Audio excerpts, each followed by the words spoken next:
So the incoming nominated FBI director seems to either believe or want to perpetrate a lie that the FBI was planning January 6th, that the institution that he wants to lead was part of an effort to plan the attack on the Capitol. It's unclear how that is possible, given that they didn't know that Donald Trump was going to lose for a year. Among the a million reasons that wasn't possible. You didn't know that Donald Trump was going to challenge the election. Does the FBI have people from the future that flew back to let them know that there was going to be a large Stop the Steal effort?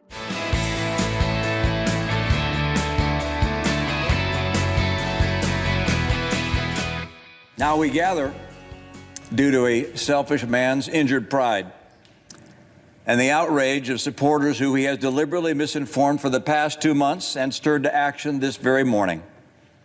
What happened here today was an insurrection incited by the President of the United States. Those who choose to continue to support his dangerous gambit by objecting to the results of a legitimate democratic election will forever be seen as being complicit in an unprecedented attack against our democracy. Fairly or not, they'll be remembered for their role in the shameful episode in American history. That will be their legacy. That was Mitt Romney 4 years ago today.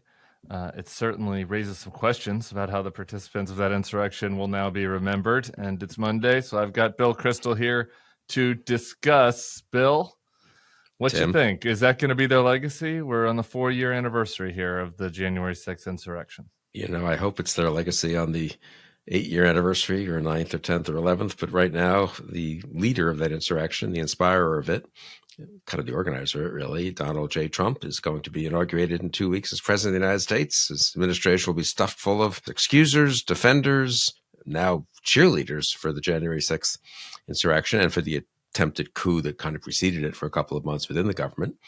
And they're going to pardon Romney. Trump will pardon a lot of the January 6th. Romney might need a pardon the next. Yeah, well, that's right. No, he'll prosecute Romney and Liz Cheney, who told the truth about January 6th, and will pardon the January 6th rioters. So 4 years ago, and the day after, among conservatives, not just Mitt Romney, but among all kinds of people, this was the one thing that everyone repudiated. This was shameful. For the people who liked Trump, they were telling him this is going to ruin your reputation, and everyone was walking away from it. And here we are 4 months later, and it's you have to be a excuser / defender of J6, of the insurrection, to have a future in the Trump administration, pretty much, or in Republican politics, and they're running the country. Yeah, and you get mocked for acting like it's a big deal.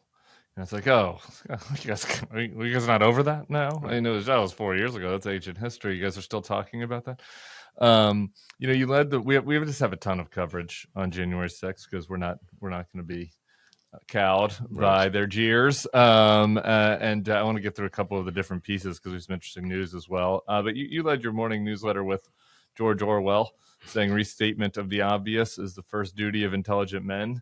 So it is important to restate the obvious. I think especially as memories start to fade. One of the guys we have writing on the site this morning is Sergeant Gonell, who's the Capitol Police officer who was defending the Capitol that day against the mob. He writes this. This is the 4th anniversary of January 6th. This one hits harder than the other 3 and makes the moral injury far greater. What took place was an unforgivable cardinal sin, but clearly much of the country, including one of our political parties, has chosen to reward those who committed it. I do think it's valuable to spend time discussing the obvious about why that was bad. It's a very moving piece by Sergeant Gonell, which people should read. And I found it moving and a bit depressing, of course. Your friend Steve Bannon, who's smart and often, it actually sees around the corner a little more than some of his MAGA buddies. 2 days, I think, after the insurrection on January 8th, 2021, he was already understanding that fighting for the interpretation of January 6th would be extremely important.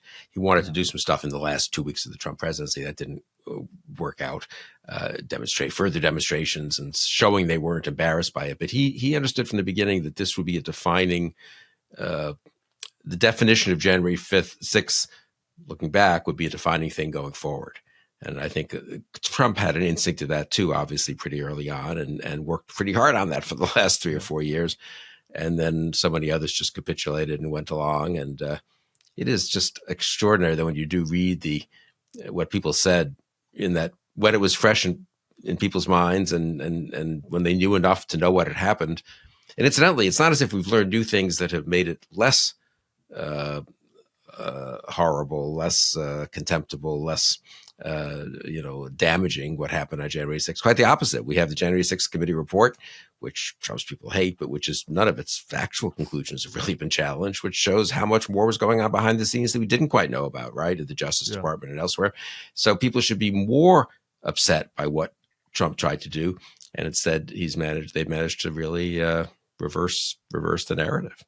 Yeah, and to your point, Trump's instinct to defend himself was self-preservation, right? It was ego, right? Like versus what Bannon and others were doing, were recognizing the potential death of the movement, which should have been the death of the movement, right? That day, you could do this for a million people. So I almost hate to pick on Eric Erickson, but it's his post that day was so jarring. To your point about where people's minds were in the moment, to remind people of that.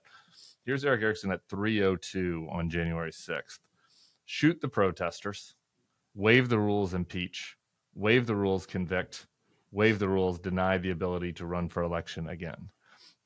And so like that it's just worth stating that because it's just so plainly stated, right? That this was not like, oh, only the Never Trumpers, only MSNBC thought he should convict, right? It was people that were actively supporting Donald Trump, active members of the conservative movement, people that host conservative gatherings, MAGA gatherings, saying that the protesters should be shot by police, and that Donald Trump should be denied the ability to run again.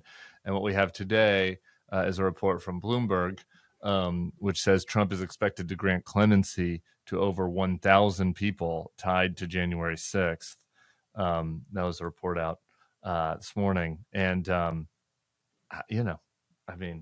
from going from shoot the protesters to clemency for the 1,000 people involved is a pretty dramatic switch.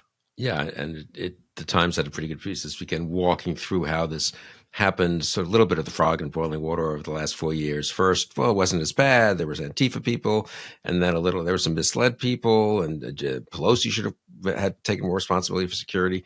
But within about a couple of years, it just became pro-January 6th, and that's certainly where it's been. Trump has not hidden his views on that. Quite the contrary. He started playing, I remember writing something, 8 months ago maybe, when he started playing that January 6th, quote, anthem at the rallies, and how appalling that was.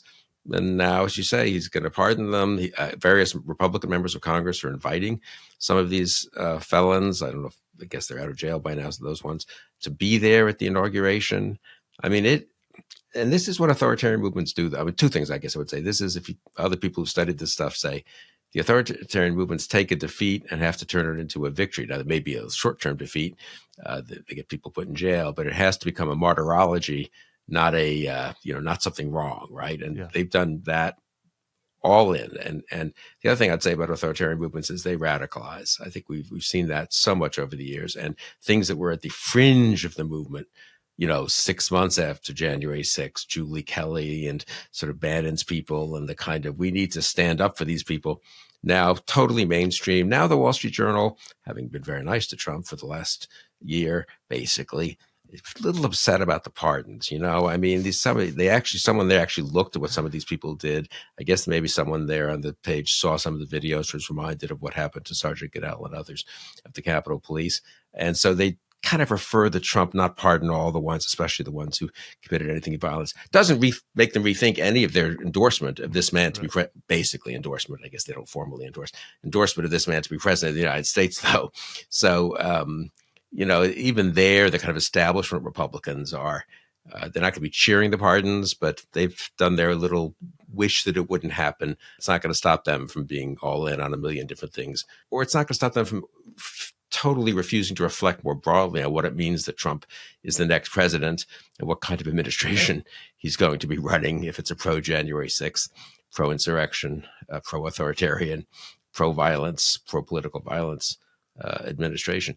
Just one more point. This is, I think in March of 2023, a law was passed saying the House should put up a plaque honoring the police officers who fought so bravely on that day. Capitol Police, who work for the Congress, protect those members of the House and the Senate. And the Republican House has not done that. I guess Mike Johnson thinks it would be a bridge too far to actually say anything nice about these police officers who may well have saved the lives of some of these members of Congress. Yeah, I just kind of want to sit with that for a second, because what can you even say? That House Republicans specifically stating that they are on the side of the perpetrators, not of the defenders of the Capitol, and that the people that risked their lives that day don't deserve to be honored at all. It does make hollow a lot of their comments about Abbey Gate and such. It feels like we should be able to honor the people that defended the country, no matter the circumstance, the political circumstance. Your point, though, about kind of the Wall Street Journal's tepid editorial on these pardons, and really the silence from Republican elected officials, right? There's been this conventional wisdom congeal that it's like, well, Trump won and he won the popular vote, so what are you going to expect? Everybody just you just got to go along now, and there's no actual reason for that, right? I mean, all of these people that were elected to the Senate and the House could choose to reflect their own values or views of their state or district, and say, we'll try to advance the parts of the agenda I agree with and speak out against those who oppose. That was the standard in 2017. They didn't end up acting on it in a lot of cases, but that's how Marco Rubio said he was going to act. Remember running that he was a check on Trump in 2017. It's how the speaker at the time, Paul Ryan, said he was planning on acting during this period in 2017. You wrote for the newsletter last week about this within the context of Trumpism being fully triumphant, and you're right that we're in this unprecedented moment where an utterly shameless demagogue at the head of authoritarian movement is in control of the executive branch, and to a considerable degree Congress, with a massive media infrastructure behind him, oligarchs supporting him, and with a demoralized opposition trying to prop up unsteady guardrails, and how different that is from 2017, when there was still kind of, even within the Republican Party, these forces that were feeling him out, trying to call balls and strikes, and all of this. And you would think that this moment, on this anniversary, these pardons, this would be a time to call. I never know how that metaphor works. Do you call a ball or do you call a strike? Maybe something bad. To call a ball, I guess. But you don't see it at all. Yeah, it's not as if they don't have access to be putting out press releases or making statements or giving interviews. Today is January 6th. To my knowledge, I haven't exhaustively looked at what's happening on every cable network, obviously, or what's being put out by every Senate or House office. Is any Republican noticing that fact? Is anyone saying, 4 years ago we had this terrible moment? Is even Mitch McConnell and people who spoke eloquently at the time, I don't know, maybe one or two of them are saying, as Republicans are saying things. I think Democrats are saying a fair amount. But sure. So again, it's the ones who don't want to address it are memory holding it, and the others are excusing it, and then sort of getting pretty close to celebrating it. And they're the ones who are making all the noise. So that's the most notable event, an event that was unprecedented in, I'd say, modern American history, but maybe in American history. Let's pretend it didn't happen. Very, very depressing. And incidentally, I mentioned that piece, I guess, the demoralized opposition. President Biden had a little op-ed in the Washington Post this morning, which the spirit of it was good, in the sense that we can't forget it. We can't memory hole it. We need to recall what happened. But he wrote it in a polite way. He's sort of tough on the people who attacked the Capitol, but he doesn't mention the name of the person who was behind the attack on the Capitol. Donald Trump's name is nowhere in that. Now, I suppose from his point of view, he's 2 weeks from now, Donald Trump becomes president. He doesn't want to he wants to have a polite transition. He'll attend the inauguration.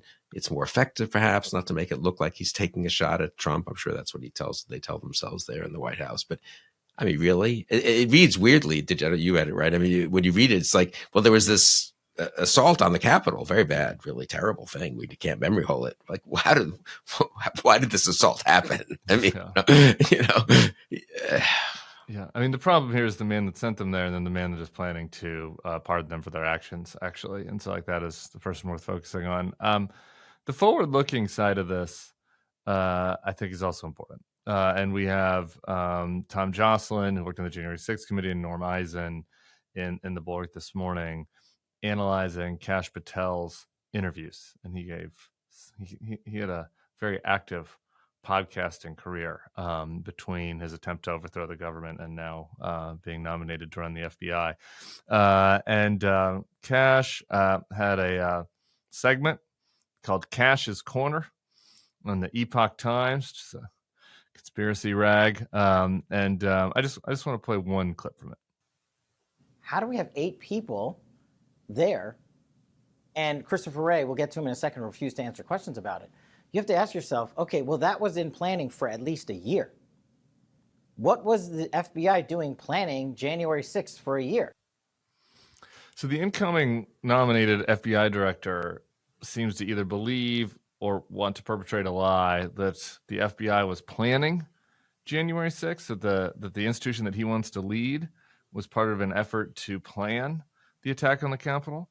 It's unclear how that is possible, given that they didn't know that Donald Trump was going to lose for a year. Among the million reasons that wasn't possible. You didn't know that Donald Trump was going to challenge the election. Does the FBI have people from the future that flew back to let them know that there was going to be a large Stop the Steal effort following Donald Trump's clear loss in the 2020 election? It's unclear how this would work, but it is pretty relevant, I believe, that this person that is coming in claims that the FBI was involved in and has said so repeatedly. That was not just one clip. In an interview with Tim Pool, who's another conspiracy guy, kind of a horseshoe MAGA, far lefty turned MAGA guy, Pool said that while he could not prove it definitively, it looks like you have a preponderance of evidence suggesting there may have been federal law enforcement involved in making January 6th happen. Patel eagerly went further. I'll get you beyond a reasonable doubt. So again, like he is very clear that he believes that the people that he is set to be in charge of instigated, organized, thought up the attack on the Capitol. Like how does that work? Like how are these people supposed to report to him? Is he going to have an internal investigation when he starts to figure out who is behind this? Are we just going to pretend like he doesn't think this or didn't say this? Do you have any thoughts?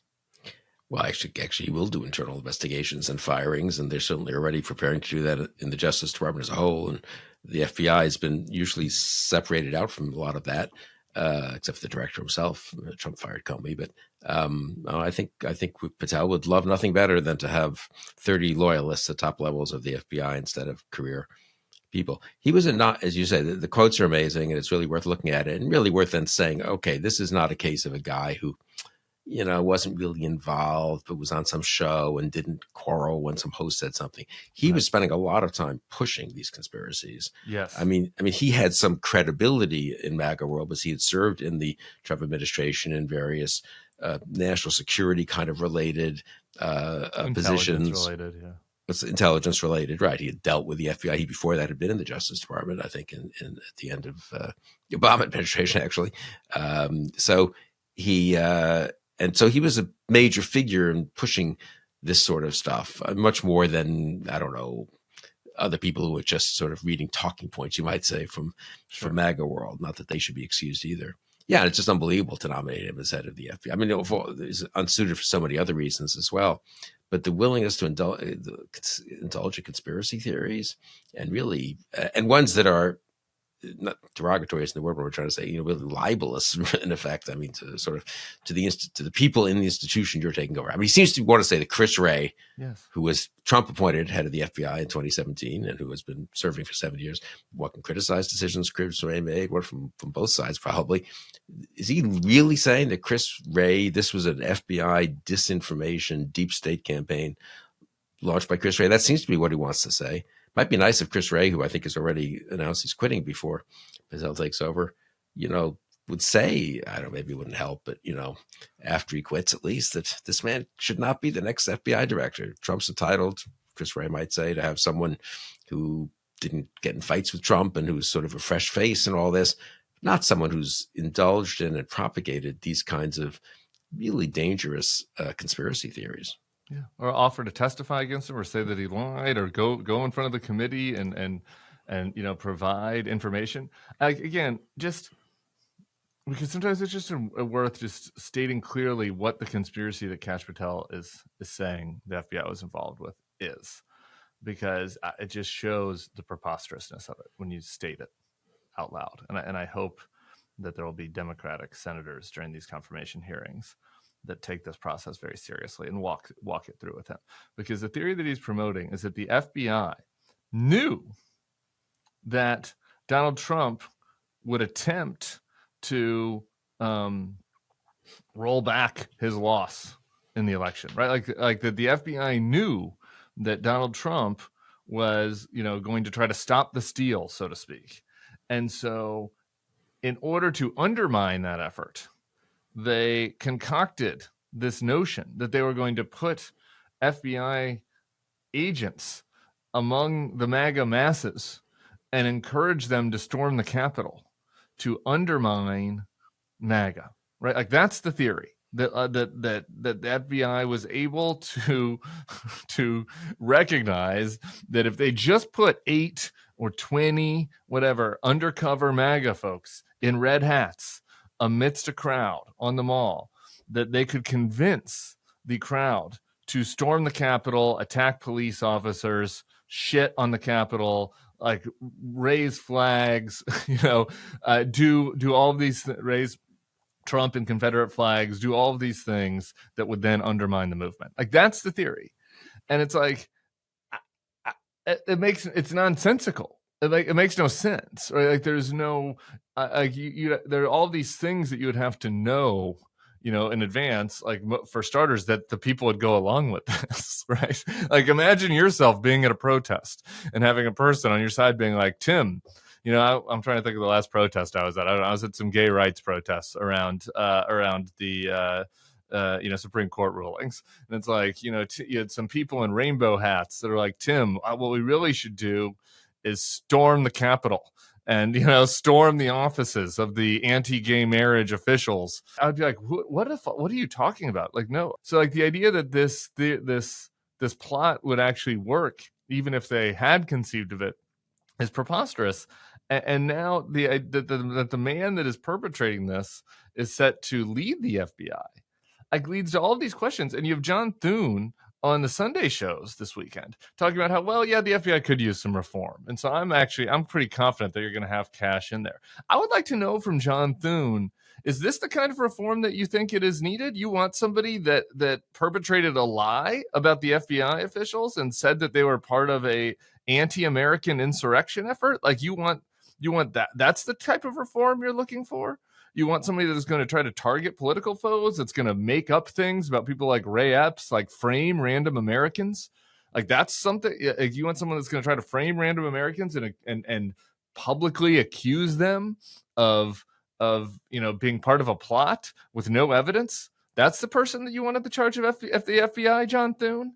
The whole thing is just ridiculous on its face, and I do feel like it's almost so ridiculous that people don't know how to deal, like journalists don't know how to deal with it, and Republicans are getting away with excusing it in a way that I really hope does not happen over the next few weeks. Sorry for my rant. No, that was very good. And wasn't John Thune the guy who people sort of happy to see win the majority leadership because he was the least Trumpy of the three candidates? He's not exactly, let's see if he stands up at all. I mean, Democratic senators, I hope, do a serious job on the question. I hope a few Republicans think maybe they should think of themselves as United States senators and not simply Republican Party apparatchiks loyal to Trump, and especially in these national security and law enforcement jobs. If they want to give Trump some, ridiculous education secretary, what's her name, Linda McMahon? Okay, I don't really, I'm not going to fall out my sword on that. But though, if you actually were like on the education committee, you might care a little bit about the education bill and prefer to have someone more competent in there, or more who knows something about education. But leave that aside. These are serious national security and law enforcement positions: Justice Department, FBI, intelligence, national intelligence, Defense Department. Surely some Republican senators think it matters who runs those departments. Surely. Well, no, I mean, yes, that surely was kind of a question mark, surely. Yeah. I'm sorry, I just had to sit on that for a second because I don't know. Yeah, maybe not actually. Probably not, I would say, but we will see as the hearings will begin. Maybe at the end of this week, early next week. I think next week mostly, and then Patel is apparently might be a couple more weeks off because they'll do the Attorney General and maybe the Deputy AG first. I think Patel. I mean, it'll be interesting to see. I intend to try to keep writing about Patel, and I know Tom Jocelyn has done a ton of research, and he's a very, very good researcher. Spent most of his career researching Islamist extremist groups, and many of them overseas. And what he's been so struck by is how much, and this gets to your other point, I mean, how much the media in general just underestimates the network of extremism on the right. The FBI was right to try to have informers in the Proud Boys. The Proud Boys were violent, and they proved it on January 6th. And if only, honestly, if the FBI had maybe been, taken some of the informers a little more seriously and been able to do a little more, but they were constrained in other ways, to stop them from organizing the insurrection and having the weapons they had and so forth, it would have been a good thing, not a bad thing. And God knows we've seen enough instances of right-wing extremist violence here in the U.S. in the last many years that it's not, the FBI needs to worry about it. And they have to some degree. But Kash Patel is not going to be very interested, I don't believe, in stopping any of that. One tell from Chris Wray, I think, about what he expects from the next administration and Kash Patel was a news item, I think, for the back end of last week. I didn't have a chance to get to. I think it's worth discussing. The FBI released new information that they had never released before about the unknown suspect who planted 2 pipe bombs near the headquarters of the Republican and Democratic National Committee in Washington, D.C. They showed video of the person. They gave a height, 5'7", so they can be seen wearing distinctive Nike Air Max Speed Turf shoes in yellow, black, and gray. Saying less than 25,000 of those were sold. So that was maybe the most distinctive feature of the person. To me, the timing here is so telling, right? That it's like they feel like this investigation is over under the new administration. And this is a last ditch effort to try to identify the person that really intended to cause much more harm and carnage on that day. And I believe Kamala Harris was in the DNC around the time that the pipe bomb was discovered. So a huge crisis averted there. And I think it's pretty telling that this was the moment that the FBI decided to kind of release that tip publicly. It was also at the end of last week, there's a couple of resignations that weren't widely reported. I think they were reported a little bit this weekend from the Justice Department, quite senior levels, career people who had been in the national security side of things. And including the person whose name I'm now blanking on, but he wasn't that well known, honestly, beyond, sort of legal world, I think very well respected, who led the investigation of Trump's taking all the documents to Mar-a-Lago, which is a cut and dried investigation. They seem to have done a competent job of discovering which documents were there and securing them and so forth, and then indicting Trump on a very good case, which of course Judge Cannon has totally delayed and now is presumably going to make moot when Trump orders the Justice Department to dismiss it. So he retired, and I think a deputy perhaps who had also worked with the special counsel retired. The degree to which you will have, this, I don't blame them for retiring. People have their own reasons, their own their considerations. I don't want to second guess, someone saying I'm not going to hang around and possibly have to get fired and they'll try to take away my retirement benefits. Who knows what it is, or it's just, it's hopeless anyway to fight that. So why not just leave a week earlier? But the degree to which you're going to have, whether they get fired or people resign early, and without being judgy about that, the degree to which you'll have a lot of chances for Bondi as AG and Patel at the FBI and others to put their own people in. And then, of course, the Schedule F reform. We could have a federal government 6 months from now that really does not look recognizable in some ways. And this could be especially true in key agencies. That's what's so worrisome about Patel and about the Justice Department stuff. Jay Brott is the name of the person you're referencing. In this specific instance, I guess I'm not going to use the word judge people, but I think that people that do not have that are in these agencies that are responsible public servants that do not have, what's the word, exposure Right. with regards to Trump, I think it is kind of incumbent upon them to stay. Yeah. Obviously, personal issues, etc., accepted. But there's somebody like this, somebody like Brat, they're going after him. Right. I mean, Trump has talked about how Absolutely. the raiding of my home, was the most outrageous thing that's ever happened in the history of the country. And so for somebody like that, I think they're on the top of the potential list of folks that Patel is going to come in and try to root out internally and potentially externally. So I have no judgment for people that were involved in those investigations that did the responsible thing and are now going to find themselves, on the other end of the barrel of the government. When it comes to winter, it's like survival of the fittest out there, and I'm willing to do whatever I can to try to stay cozy. I hate winter. This is why I moved south. And for the ultimate cold weather necessities, whether cold weather for you means 48 degrees like it is here in New Orleans, or actual cold, snowmageddon like it is in DC, you got to check out our friends at Quince.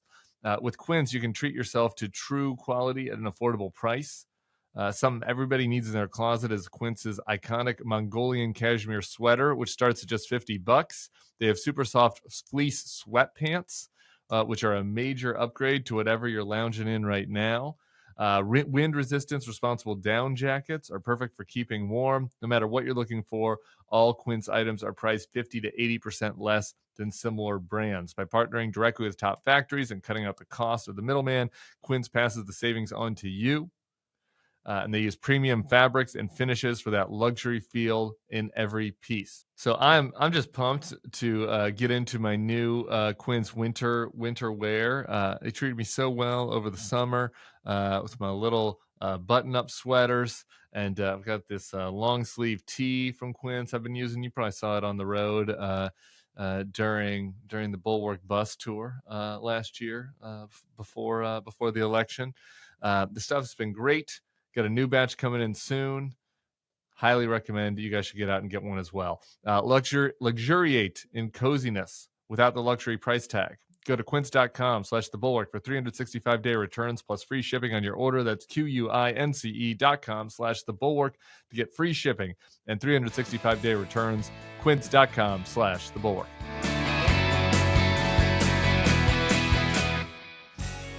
I want to do a couple of other closing items about Trump, but there is one other news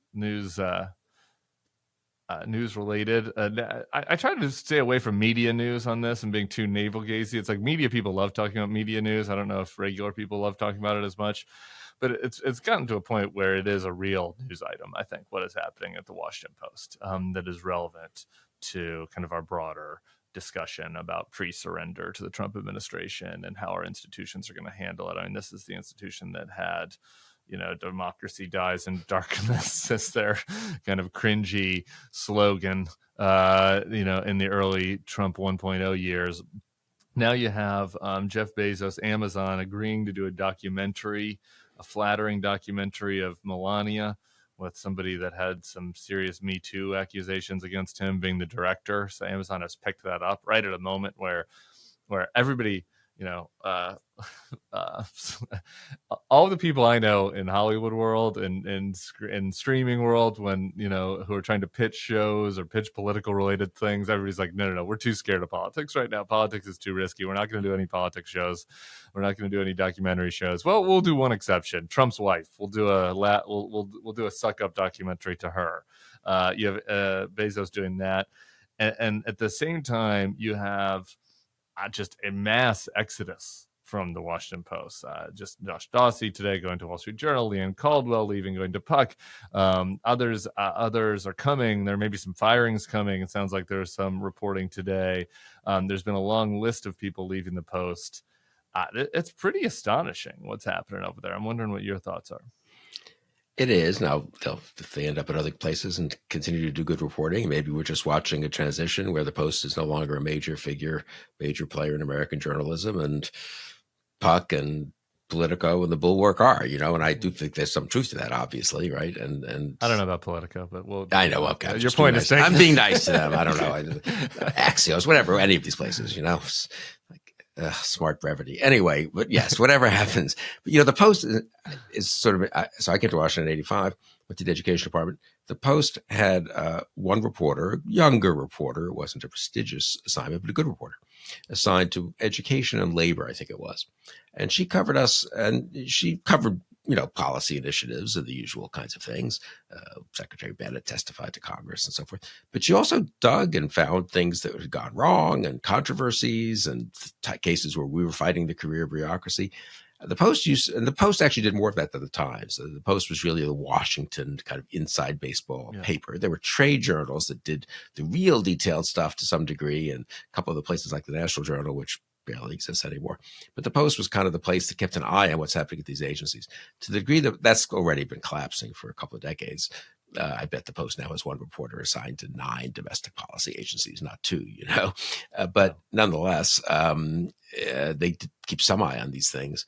And the idea that Trump's just going to be running an administration here, putting God knows who in key political positions, doing God knows what to drive out bureaucrats who are on some heritage list of someone who honestly tried to implement a law correctly 5 years ago and ignored some conservatives, doing all these kinds of things, money going, again, God knows where, from in grants and so forth and contracts. And who's going to keep an eye on this? So in that respect, I mean, again, it was never great. I don't exaggerate. And the Post wasn't, it didn't have, plenty of stuff happen in government that shouldn't have happened when the Washington Post was much bigger. But I do think it's bad for this to be happening at the same time of Trump taking over with a genuine authoritarian playbook and surrounded by grifters and people happy to take advantage of the federal government. Yeah, I think I think it's a real problem, actually. The decline of the Post in this moment, because to exactly your point, and look, there are going to be other people doing investigative work. It's a good ProPublica piece over the weekend. There are independent groups such as that. The Times is a behemoth; they'll still exist. But the amount of crap that is going to be coming down the pike from this administration, the fire hose of shit, and from beginning day one, and to have the paper record in the city be just totally collapsing like this, and making strong signals towards capitulation, even frankly, in certain cases when it comes to Bezos. And having a moment, Sam Stein has reported on this for us, that a lot of the also traditional outside watchdog groups that just kind of behind the curtain here a little bit on how Washington works. A lot of these groups that are in the nonprofit watchdog groups that are doing these investigations and then feeding stuff into the main outlets, right? Like they're doing investigations and then working with reporters with information they've found to try to uncover more. A lot of those are collapsing, kind of the good government, the Kruse and things of this nature are not getting funding, because the donors don't want the exposure, I presume. All of that happening simultaneously, it's not like there's going to be no scrutiny on this administration. There'll still be people doing good work, but it isn't going to be as robust, I don't think, as it was in 2017. And I think, to take the piece we had from Tom Jocelyn and Norm Eisen this morning, it's getting retweeted, and people are going to will get to Democratic and hopefully Republican senators and their staffs to use for questioning for Patel, and others can follow up on some of the investigative stuff. But I was told this morning, someone who called and said it was a great piece, but he had been trying separately just to push it. He's more of an activist, who'd read the piece and was trying to push it to activist groups to get them to promote it and make a little bit deal of it and get it out more into the country so people could call from, the state of North Carolina, call Tom Tillis, or I'm making that up, but you know what I mean? And say, what about this? You can't confirm this guy. He said a lot of these groups did not want to to really take it on. And these are left-wing. These are basically left-wing groups. I mean, these are liberal groups. These are not Trump supporters. They're worried about what Patel's going right. to do. And why, it probably won't work. We'll keep our powder dry. We're going to have to defend a million other things we care about. I don't begrudge them that. And we're going to have to defend civil rights programs we care about and other government programs we care about. And we don't need to have some nomination fight that's probably may not succeed. But there is a kind of I don't know what's the word. What was that? What does Tim Snyder call it? Pre-capitulation. Pre-submission. Kind of going on. Now, if it's really keeping their powder dry so they'll be even more effective when Trump announces the deportations on January 21st, okay, maybe I take that point. But generally, that's not how politics works. If you fight the first fight, you build up steam. If you win one, you really build up momentum. Then you're better off when you fight the second or third fight, even if you lost the first fight, incidentally, I would say often. If you give in on the first fight to hold the powder, keep the powder dry for the second fight, it's often a good reason to keep the powder dry for the second fight, for the third fight. And then there'll be a fourth fight, because when the deportations will start off probably pretty small with just some real criminals. So let's not make too big a deal of that. We'll get to that. Our new newsletter can report on all this, of course, very intelligently, and with much more detail than I have. But I just worry that there's a ton of rationalization going on that's leading people, again, not out of bad motives really, and not out of personal cowardice or anything like that, but is leading people to accommodate much more than they should. Yeah, well, you got your homework assignment then, people. Go hassle your senator with Tom Jocelyn's article about Kash Patel's conspiracy mongering. If you got a minute today. Right, we are kicking off the new year, and we are back with our friends at OneSkin. I was in Colorado over the holidays. I was up in the mountains, and man, my skin was chapped. That dry skin. I'm a Colorado boy, and the dry weather didn't used to get to my skin like it does now. And I don't know if it's something about aging or the fact that I'm a Louisiana humidity man now, and my skin just hasn't adjusted. But for whatever reason, I was piling on the OneSkin to keep myself feeling refreshed. Only OneSkin has the OS1 peptide, the first ingredient to target cellular senescence, a root cause of aging responsible for lines, wrinkles, and crepey skin. With OneSkin's groundbreaking approach, you're not just helping your skin look and feel younger and healthier on the surface, you're helping it behave better at the cellular level, so you'll see improvements now and in the future. So whether you're looking for a scientifically proven cleanser, moisturizer, sunscreen, or a whole new routine, we love the Complete Skin Longevity Regimen. Give it 12 weeks and see for yourself. Make 2025 the year you invest in habits that keep your skin healthier and help you look your best. Use code BULWARK for an exclusive 15% off at oneskin.co. So when I was in Colorado, just moisturizing myself and my family, I got to there's some straights around. Every time you get to the holidays, you get to Colorado, people are talking. They're like, you gotta hydrate. You have to hydrate. Very, very popular recommendation for tourists. You always got to be drinking water. That is very true. But for me, I'm always adding skin moisturizing to the men in Colorado, because you can hydrate. That might help your chapped lips a little bit. Might help you feel a little bit more energized when you're up there at altitude, when you're 5280 in Denver or even higher up there in the mountains. But it's just not enough. It's not enough. And if you're going to a dry location, you got to moisturize. You got to get your OneSkin. Founded and led by an all-woman team of skin longevity scientists, OneSkin is redefining the aging process with their proprietary OS1 peptide, the first ingredient proven to help skin look, feel, and behave like its younger self. Get 15% off with code BULWARK at oneskin.co. That's 15% off oneskin.co with code BULWARK. After you purchase, they'll ask you where you heard about them. Please support our show and tell them we sent you. Invest in the health and longevity of your skin with OneSkin. Your future self will thank you. Coming up on the inauguration, there's one item of news related to Jimmy Carter. We discussed Jimmy Carter's death last week on the pod, but I wanted to give you one update here, Bill. Donald Trump's not happy about something related to Carter's death.